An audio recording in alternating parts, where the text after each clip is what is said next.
Bom dia, igreja! Bom dia! Que esse dia seja muito feliz para todos nós na presença de Deus. Vamos orar para começarmos o nosso culto?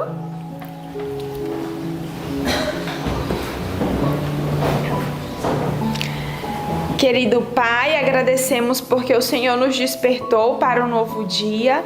Agradecemos pela Tua bondade, a Tua infinita misericórdia em nos manter, em nos ajudar a fazer a Tua vontade. Que o Senhor abençoe cada pessoa que está nos assistindo nesse momento, que a luz do Senhor possa penetrar cada coração. Em nome de Jesus, amém.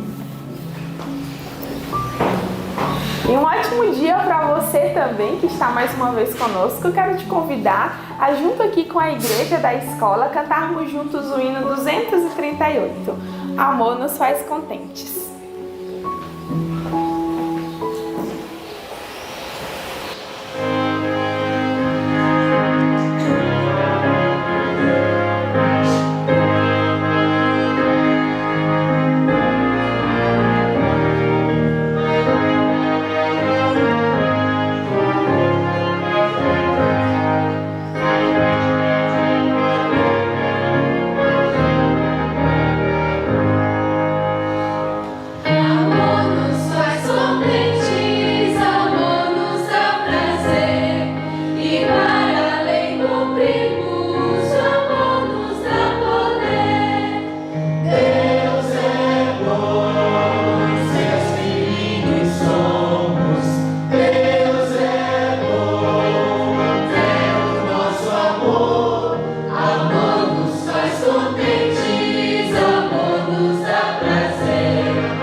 Amém. Que o amor de Deus possa nos sustentar e nos dar todo o poder que precisamos para seguir em frente. Eu quero convidar a igreja aqui a abrirmos as nossas Bíblias no livro de Tiago. Nós estamos aprendendo Tiago 5, do 7 ao 8. E você também pode abrir com a gente, aprender junto. É um verso muito bonito que vai animar muito o seu coração. Então vamos juntos aprender esse verso, é um verso muito bonito. Eu vou contar até o 3 para a gente falar como um grande coral do céu.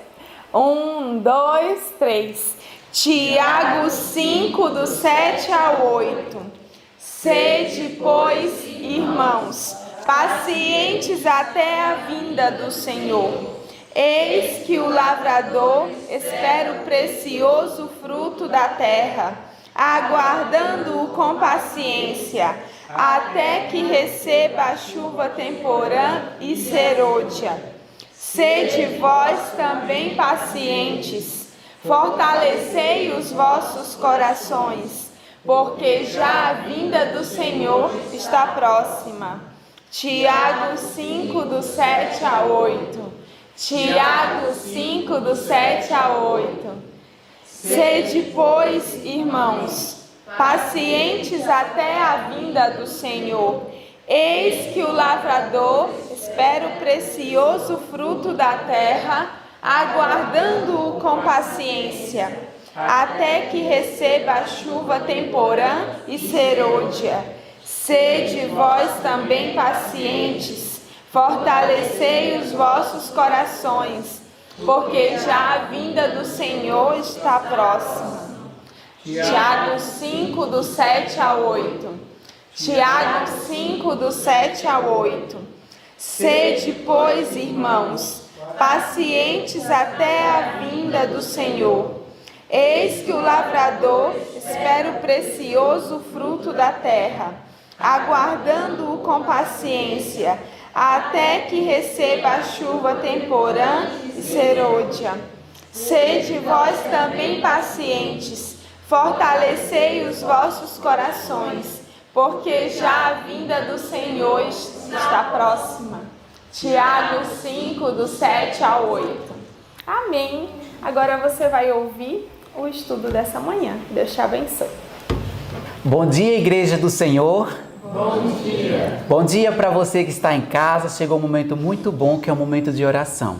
Lá em Salmos capítulo 54, verso 2, o Senhor Deus diz que Ele se inclina para ouvir as orações dos seus filhos. E antes de eu falar às pessoas que estaremos orando, eu gostaria de ler um texto muito, muito bonito para que você passe o dia de hoje meditando no que esse texto está falando.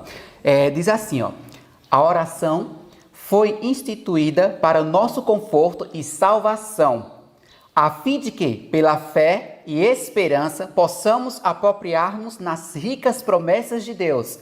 A oração é a expressão do desejo de uma vida faminta e sedenta de justiça. Orai em vossos aposentos, particular, e enquanto segues vossos afazeres diários, elevai muitas vezes o coração a Deus. Era assim que Enoque andava com Deus. Essas orações silenciosas sobem para o trono da graça, qual preciosos e sinceros. Louvado seja Deus. Enche seu coração com esse texto. Como é bom estar orando por você que está em casa.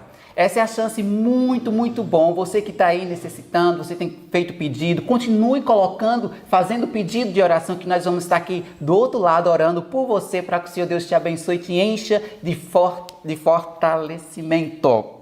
E vou falar agora dos meus irmãos que colocaram lá para orar. Nós vamos estar orando pela nossa querida Maria Aparecida. Ela pede oração pelo seu filho Wellington, que ele está com depressão, e pelo sua filha que vai dar à luz. Pode crer, irmão, o Senhor Deus vai ouvir a sua oração. Também vamos estar orando pela Lucineide Rodrigues. Ela pede oração pela Sebere e pela cura emocional desta sua filha. E também pela Luzia Martias. Ela pede oração pela sua vida espiritual. Tenho certeza que o Senhor Deus vai estar ouvindo a sua oração também. Maria do Carmo, ela pede oração pelos seus filhos que estão afastados da igreja, ou seja, longe. Pode criar a oração de uma mãe é sempre respondida. Então, a nossa querida Maria Helena, ela pede oração pela missão Caleb, que vai ter lá em Alvinópolis, e pela igreja que foi aberta lá no seu bairro. E também nós vamos estar orando pelos nossos queridos detox aqui na Escola de Profeta, pelo nosso querido irmão Raimundo. Que Deus abençoe e enche seu coração de muita paz e tranquilidade. E também pela nossa querida irmã Nancy.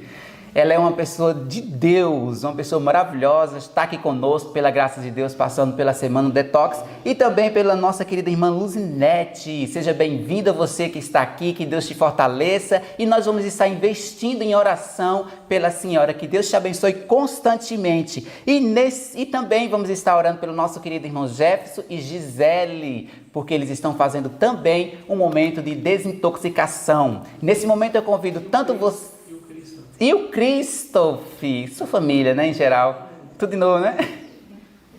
Nós vamos estar orando também pelo nosso querido Jefferson e Gisele. E o Christophe é um nome muito parecido com o de Cristo, né? Mas louvado seja Deus, porque nós temos essa chance de nós orarmos. E eu convido tanto você de casa, como as pessoas que estão aqui também, para nós levar as nossas orações diante do trono da graça.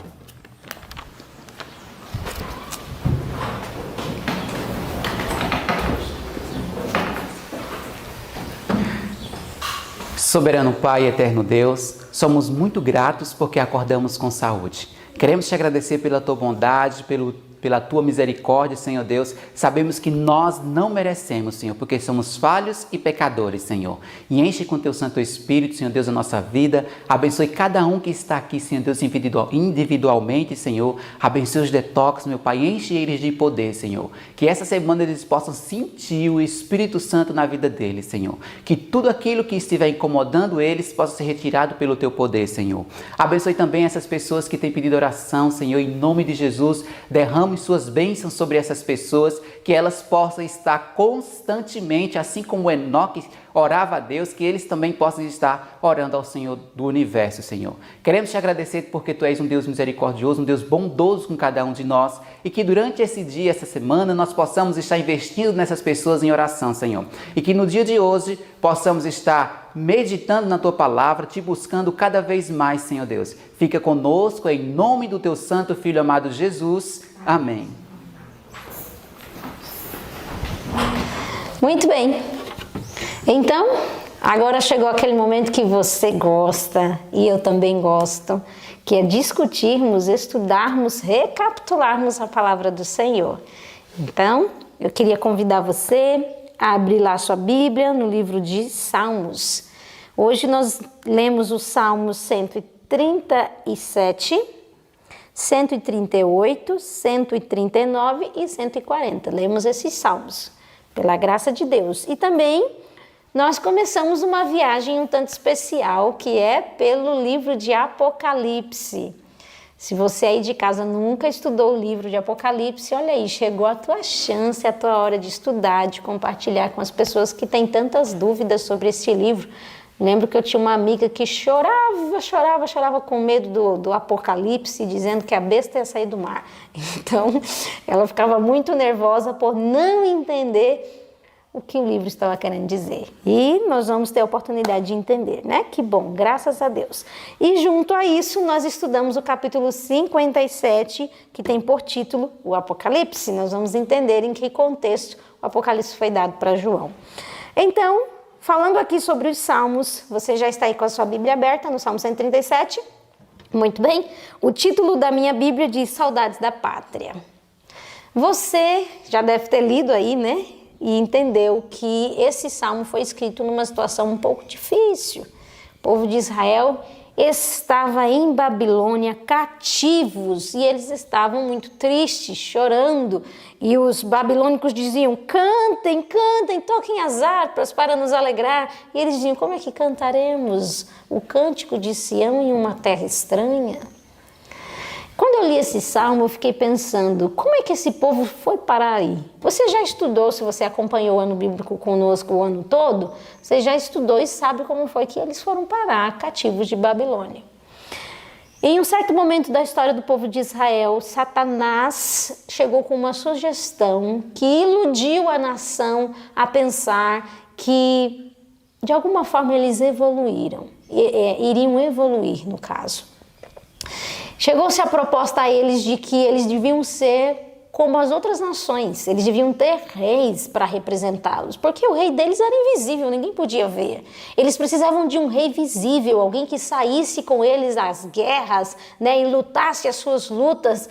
E o povo de Israel pensou, nós queremos ser como as outras nações, isso era uma sugestão de Satanás. Queremos ser como as outras nações, queremos um rei. E você sabe que as sugestões de Satanás, elas nos iludem, né? Fazem a gente pensar que aquele caminho parece caminho de vida e prosperidade, mas no final é caminho de morte. O povo de Israel eles pediram um rei, e aí o que aconteceu? O resultado está aqui no Salmo 137. Por consequência dessa atitude, dessa decisão, dessa ilusão, dessa sugestão de Satanás, eles vieram a se tornar cativos em Babilônia. Às vezes a gente pensa, é só isso, é só um pouco, é só uma vez, isso aqui é pequeno demais, o que tem? Vai fazer diferença nenhuma. Mas é justamente nesse ponto que Satanás te leva a se tornar um cativo em Babilônia. Pensa aí, o que tem de Babilônia na sua vida? Babilônia é tudo aquilo que vai contra a palavra de Deus. É tudo que se opõe a Deus. Você sabe, nós só temos dois caminhos nesse mundo, o mal e o bem. Se não é do bem, é de quem? A gente sempre pergunta aqui, né? A gente faz essas perguntas. Se não é de Deus, é de quem? De Satanás. Nós só temos dois lados. Então você precisa analisar na sua vida quais são as coisas que são de Babilônia, que tem te tornado cativo. Porque o resultado será isso daqui, o que está escrito no versinho 3 do Salmo 137. Pois aqueles que nos levaram cativos nos pediram canções e os nossos opressores que fôssemos alegres, dizendo, entoai algum cântico. Aí ele fala no verso 4, como, porém, haveríamos de entoar o canto do Senhor em terra estranha? E o verso 1 diz que eles, à margens dos rios da Babilônia, sentavam e choravam. Esse é o resultado de quem fica cativo em Babilônia. Sentar e chorar, lamentar pelas atitudes de uma escolha errada, infelizmente. Mas nós temos a chance de aproveitar agora, neste momento, da fidelidade de Deus.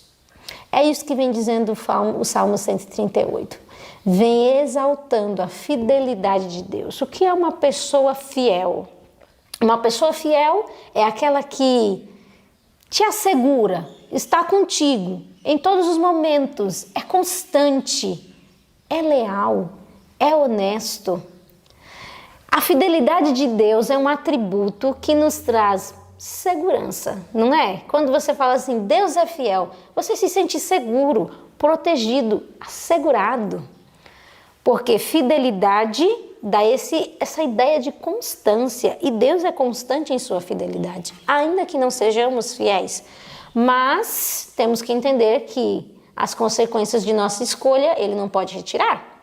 Mas aqui no Salmo 138 diz no versinho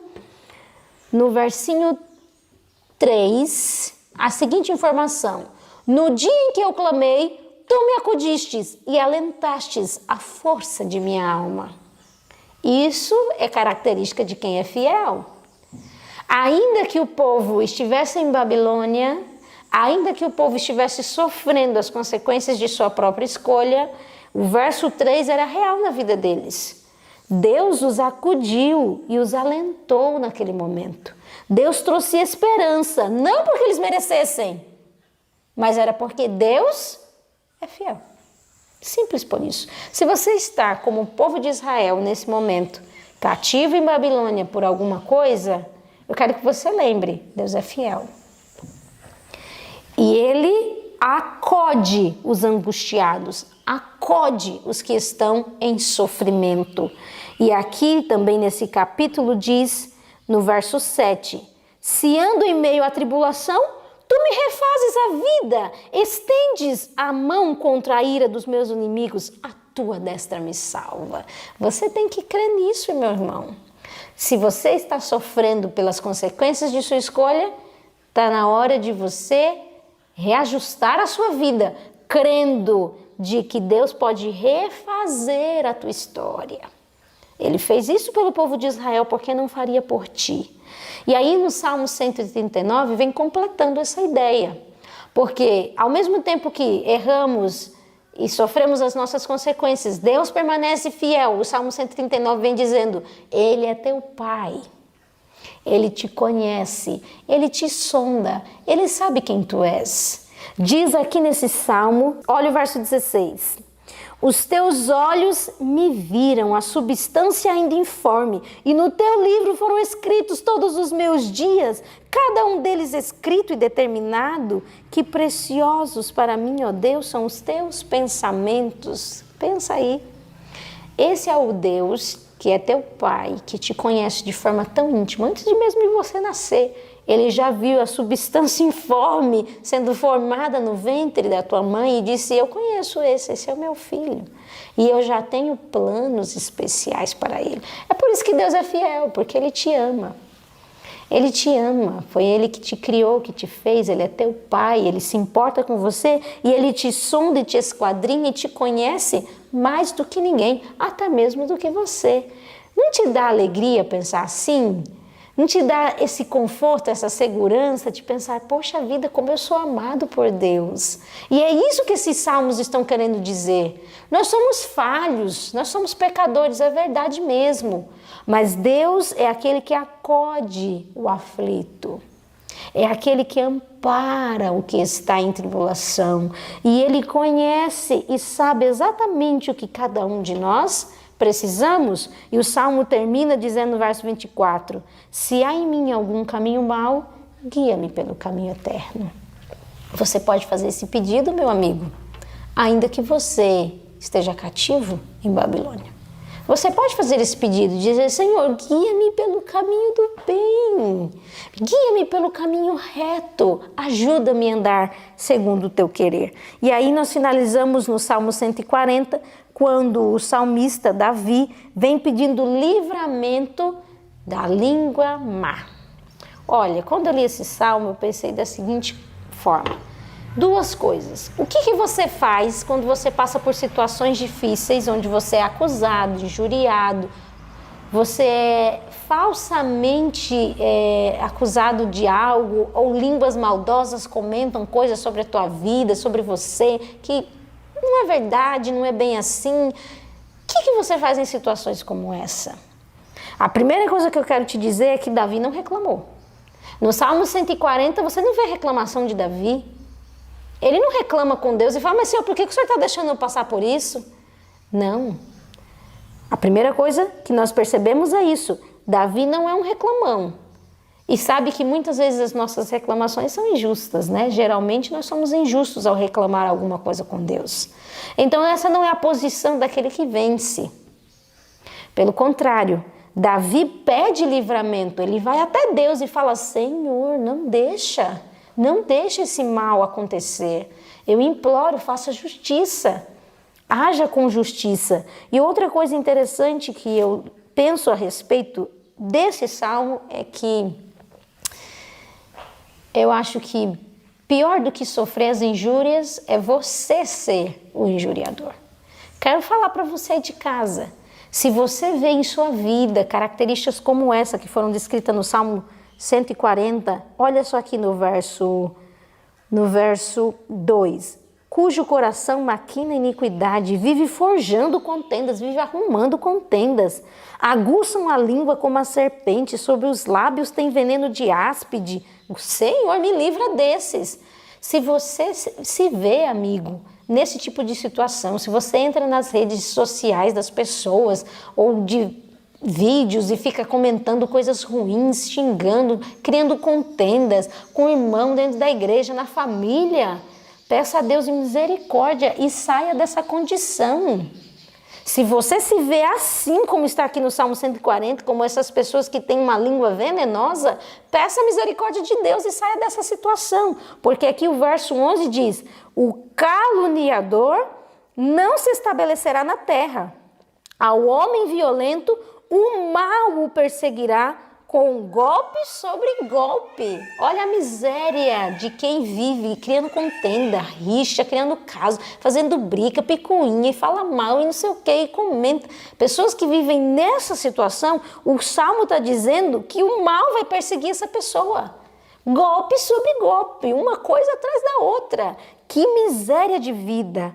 Não sejamos nós esse tipo de pessoa. E se somos, peça misericórdia a Deus, porque Ele é fiel e acode os necessitados. E aqui no verso 13, finaliza dizendo, assim, Senhor, vou ler o verso 12 e 13 para dar sentido. Sei que o Senhor manterá a causa do oprimido e o direito do necessitado. Assim, os justos renderão graças ao teu nome, os retos habitarão em sua presença. Queridos, a presença de Deus são para aqueles que andam em retidão. São para aqueles que aprenderam a usar a sua língua para transmitir graça aos que ouvem. Que o Senhor nos ajude, nos guarde, nos livre de sermos caluniadores, de sermos difamadores. Pelo contrário, prefiramos sofrer isso do que causar isso a alguém. E aqui, adiantando então o nosso estudo, nós avançamos, finalizamos, né, o que lemos em Salmos e vamos para o que está escrito em Apocalipse. Veja, o poder da inveja e da língua de alguém, né? João está em Patmos, preso, escrevendo Apocalipse. E aqui, no capítulo 2, nós vamos ver justamente esse tipo de situação. Apocalipse capítulo 2 vem falando sobre cartas que foram escritas às igrejas. A igreja de Éfeso, Esmirna, Pérgamo, Tiatira, Sardes e, por último, Filadélfia. Filadélfia e Laodiceia, né? A última é Laodiceia. Aqui nós vamos entender algumas coisas importantes.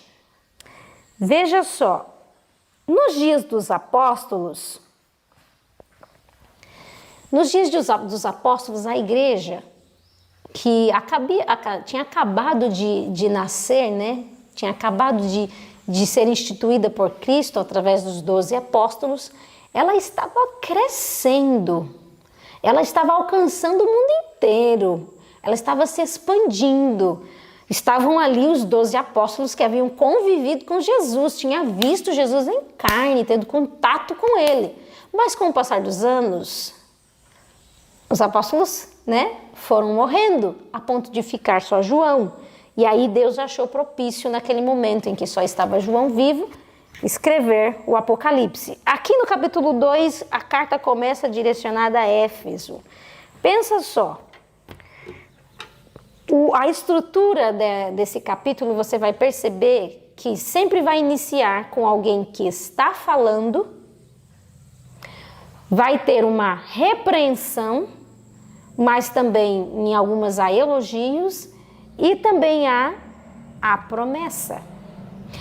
E é interessante a gente observar que a pessoa que fala de uma maneira que encaixa com a situação que a igreja está vivendo.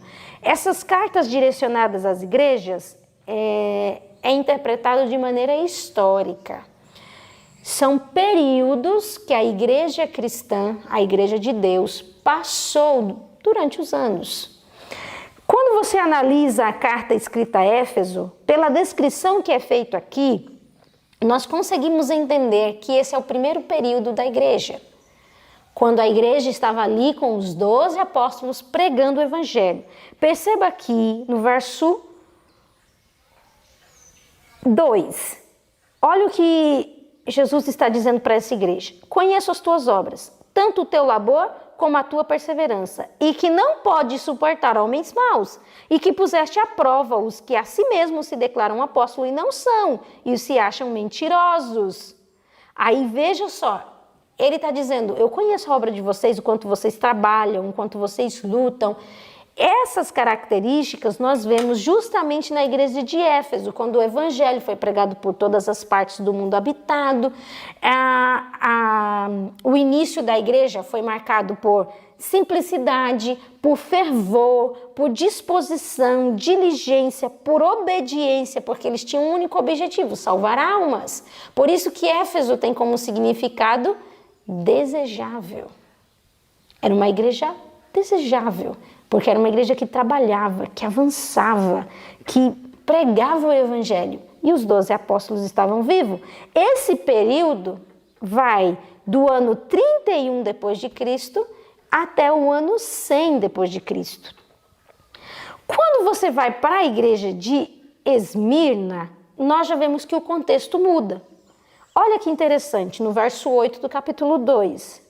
Ao anjo da igreja em Esmirna escreve: estas coisas diz o primeiro e o último, que esteve morto e tornou a viver. Por que Jesus se apresenta assim? Eu estive morto, mas tornei a viver. Justamente pela condição que a igreja estava passando nesse período. O período de Esmirna, que vai do ano 100 ao ano 313 depois de Cristo, foi um período onde a igreja foi severamente perseguida. Eles passaram por grandes tribulações. E aí Jesus se apresenta como aquele que esteve morto, mas que tornou a viver, dando a eles que tipo de segurança? Não se preocupe, alguns de vocês serão mortos. Ele até fala isso aqui no verso 10. Não tema as coisas que tem de sofrer.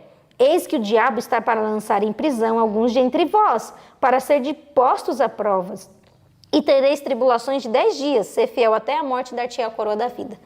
Então, esse período da igreja foi um período de grande perseguição. Perseguição dos Césares, dos imperadores. E a igreja foi altamente sacudida, tribulada. E aí, qual é o conforto que Cristo trazia para a igreja? Não se preocupe, eu estive morto, revivi. E vocês também terão a coroa da vida. E quando a gente avança mais um pouco na história, nós chegamos no período de Pérgamo. Esse é o período que vai de 313 a 538. Aqui a igreja começa a sofrer de maneira interna. A igreja vinha sofrendo de maneira externa por perseguições, mas dentro da igreja havia-se a pureza do evangelho. Mas com o passar do tempo, o que aconteceu? Eu quero ler isso para vocês aqui na página 580. Presta atenção. O parágrafo começa: depois de algum tempo, observe essa informação. Depois de algum tempo, porém, começou a minguar o zelo dos crentes.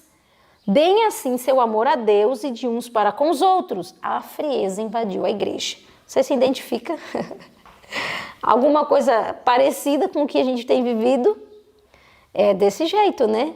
Os apóstolos, que eram os guerreiros da fé, começaram a tombar e os novos crentes não seguiram o mesmo ritmo dos apóstolos. Eles começaram a esfriar. Alguns esqueceram a maneira maravilhosa em que haviam recebido a verdade. Os velhos porta-estandarte caíram em seu posto um após o outro. Alguns dos obreiros mais jovens, que poderiam haver partilhado das responsabilidades desses pioneiros e assim se preparado para assumir direção sábia, haviam se cansado das tão repetitivas verdades. Estamos cansados disso. Estamos cansados, essas coisas são para velhos. Você já ouviu essa frase na sua igreja? Eu ouvi muito quando eu entrei na igreja. Isso aqui não é coisa para jovem, isso aí é coisa para gente que é mais velha. Nós queremos coisas novas, o mundo mudou, as coisas atualizaram, não é mais assim, isso é retrógrado. Várias coisas. Foi o que eles viveram quando os apóstolos morreram, começaram a morrer.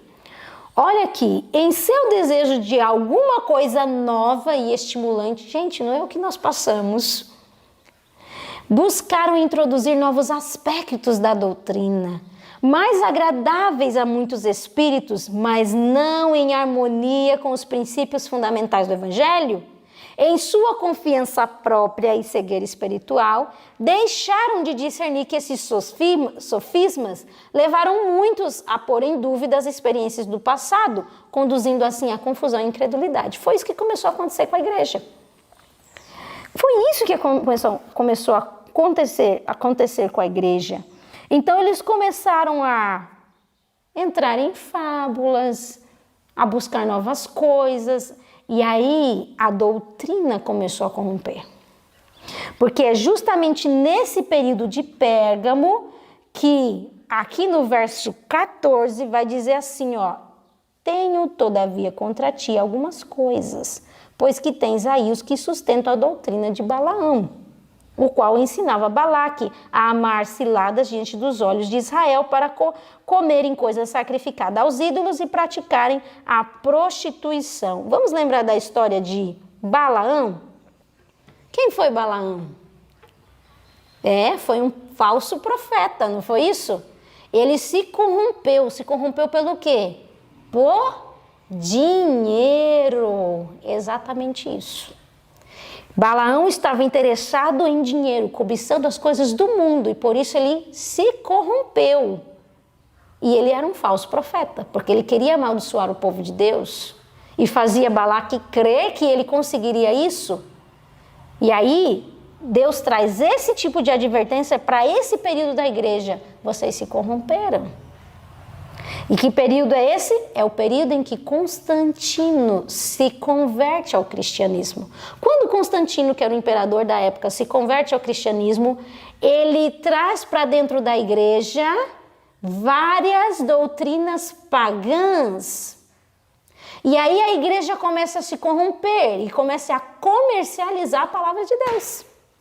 Exatamente o que aconteceu no período de Pérgamo, o que está escrito aqui.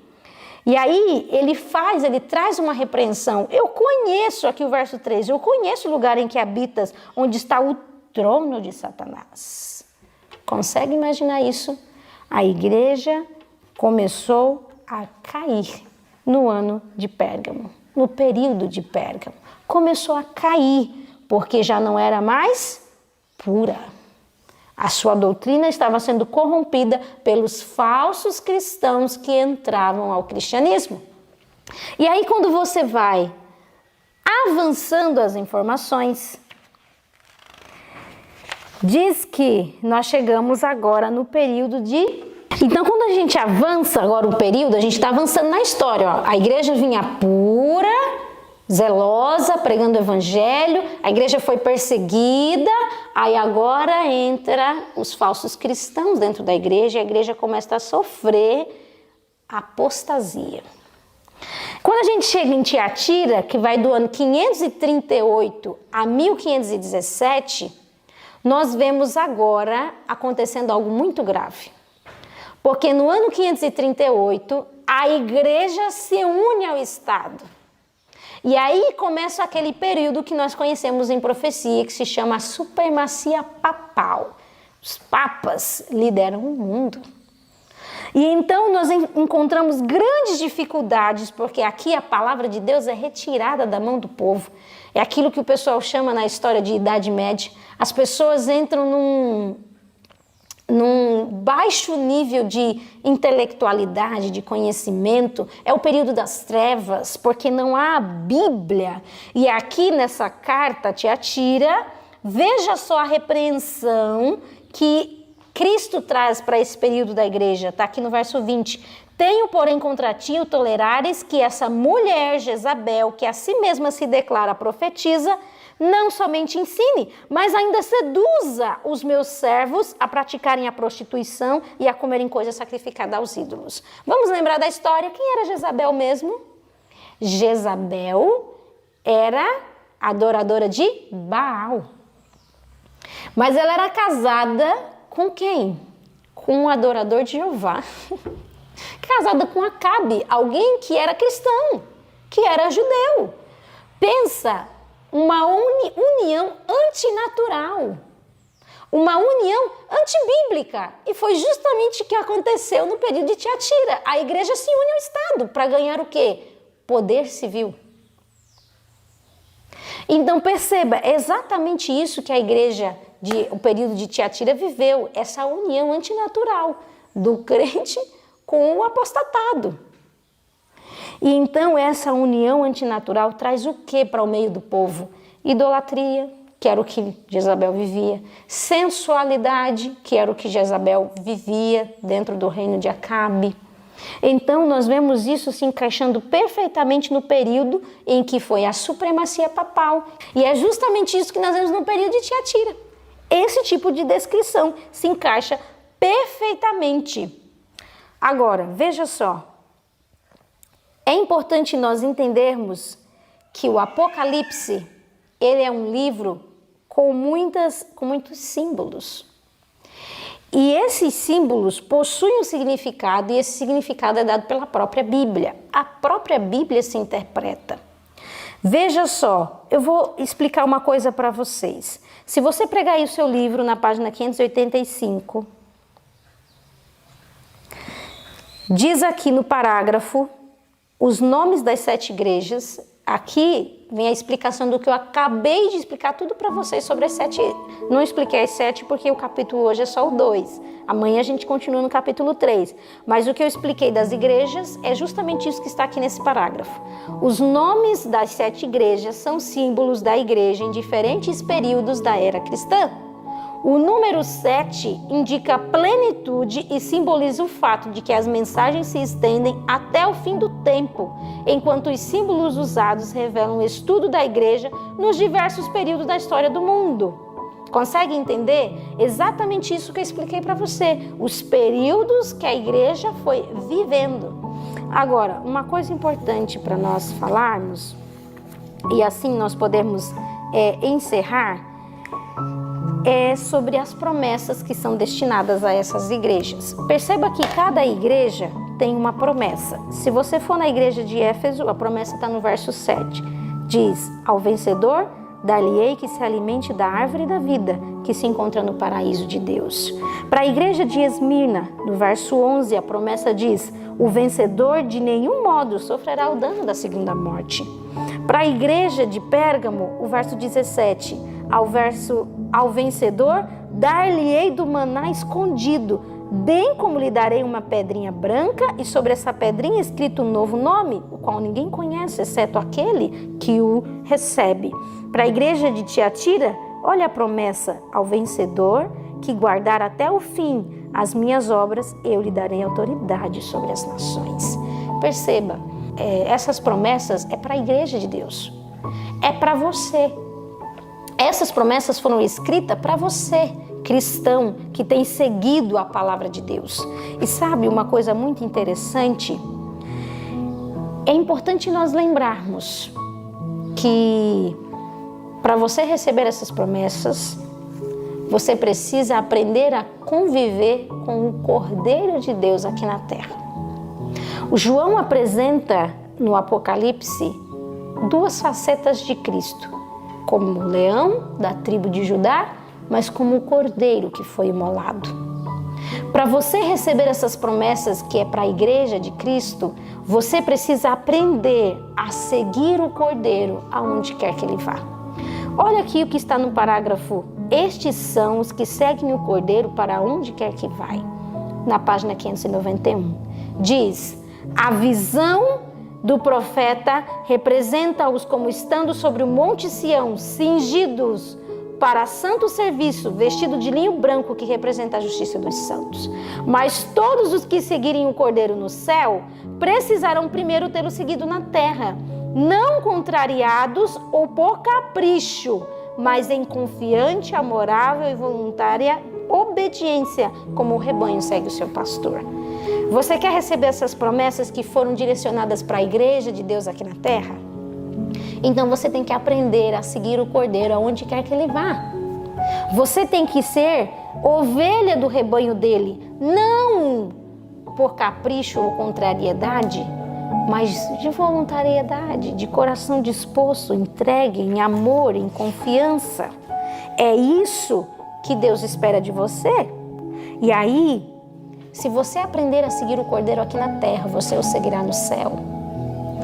E aí nós podemos finalizar com um pensamento grandioso que está escrito lá em Apocalipse 21. Já vou ler o final do livro, que diz: eis aqui o tabernáculo de Deus com os homens, pois com eles habitará, e eles serão seu povo, e o mesmo Deus estará com eles e será o seu Deus. É esse o teu desejo? Você tem esse desejo no seu coração de que Deus seja o seu Deus e você faça parte do povo dele? Então aprenda a seguir o Cordeiro onde quer que ele vá. E aí essas promessas se cumprirão na sua vida e na sua história, porque você faz parte desta igreja, você faz parte dessa história. Que o Senhor Deus te abençoe. Quero convidar você a orar nesta manhã, a finalizarmos este estudo com oração. Vamos nos ajoelhar?